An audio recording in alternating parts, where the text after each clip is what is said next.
इंसदाद दहशतगर्दी अदालत इस्लामाबाद में ईमान मजारी के खिलाफ दर्ज मुकदमात पर समात अदालत ने महफूज शुदा फैसला सुना दिया है। अदालत ने ईमान मजारी का 3 रोजा जिस्मानी रिमांड मंजूर कर लिया। फरीकैन के दलाल सुनने के बाद अदालत ने फैसला महफूज किया था, जो कि सुना दिया गया है। इस्तगासा की जानिब से ईमान मजारी का 10 दिन का जिस्मानी रिमांड मांगा गया था।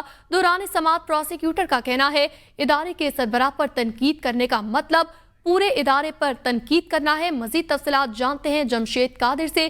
जी जमशेद, अपडेट कीजिएगा। 10 रोजा जिस्मानी रिमांड मांगा गया था, मगर 3 रोजा जिस्मानी रिमांड की इस्तदा मंजूर की गई है। जी गुज़श्ता रोज ड्यूटी मजिस्ट्रेट थे, उनके सामने ईमान मजारी को पेश किया गया था। ये एक जलसे में तकरीर का मामला था। ईमान मजारी पे जो अदारों के खिलाफ उकसाने और जो रियासत मुखालिफ तकरीर और इस तरह के जो दफात थे, इनके तहत मुकदमा दर्ज किया गया था, जिसके बाद कल जो 1 रोजा जिस्मानी रिमांड ड्यूटी मजिस्ट्रेट ने दिया था और आज अदालत को हदायत जो प्रोसिक्यूशन थी उसको हदायत दी थी कल मुतलका अदालत में पेश करने। तो आज ईमान मजारी को इस्लामाबाद की मुकामी अदालत में पेश किया गया। दोनों जानिब से दलाइल सुनने के बाद फैसला महफूज किया गया। तो जमानत देकर के प्रोसिक्यूटर की जानिब जो 10 रोजा जिस्मानी रिमांड की इस्तदा की गई थी, उसको अदालत ने मुस्तरद करते हुए 3 रोजा जिस्मानी रिमांड दे दिया है। और